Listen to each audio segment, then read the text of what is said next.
The following BLTV program is brought to you by O'Flaherty Law. Please enjoy. Welcome to Learn About Law. My name is Kevin O'Flaherty from O'Flaherty Law, and today we're going to talk about some tips for positive parenting time exchanges.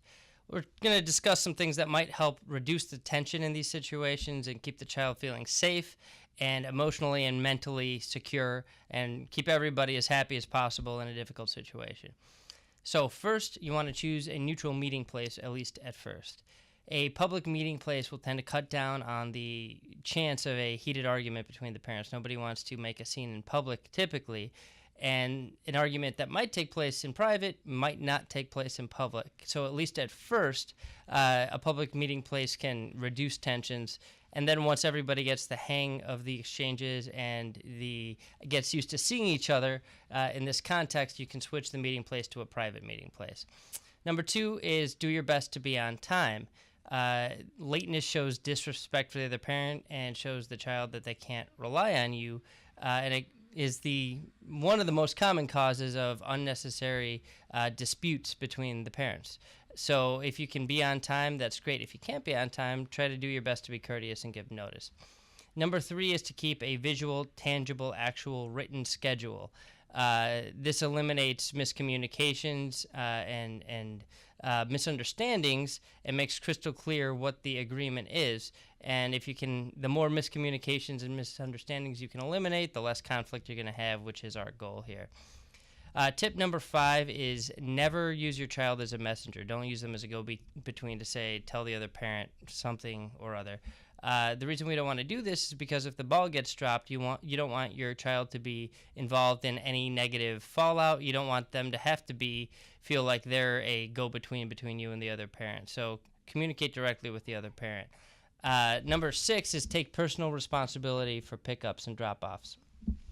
Having a grandparent or a sibling or especially your significant other pick up or drop off the child will make the situation unnecessarily uncomfortable for the other party, at least at first. And you want your child to feel like they can rely on you, and being there in person for the pickups and drop-offs helps with that. The last one, and probably the most important, is to openly communicate with the other parent. They may not be your favorite person in the world, but it's the most important thing you can do is have an open line of communication.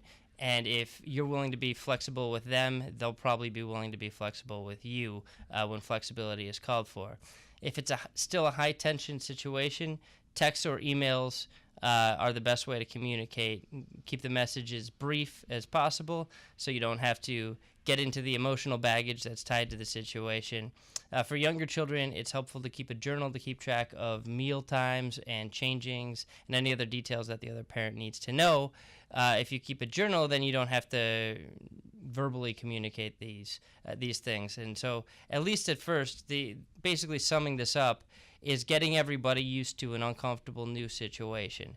And these tips should help you take an uncomfortable situation and make it as comfortable as possible. And then once you get the hang of it, once everybody's used to the idea of seeing each other for parenting time exchanges and used to working together, then you can change things up and both be more flexible with each other. So if you have any questions, you can leave them in the question section, the comment section below this post at learn-about-law.com or below our video on our YouTube station.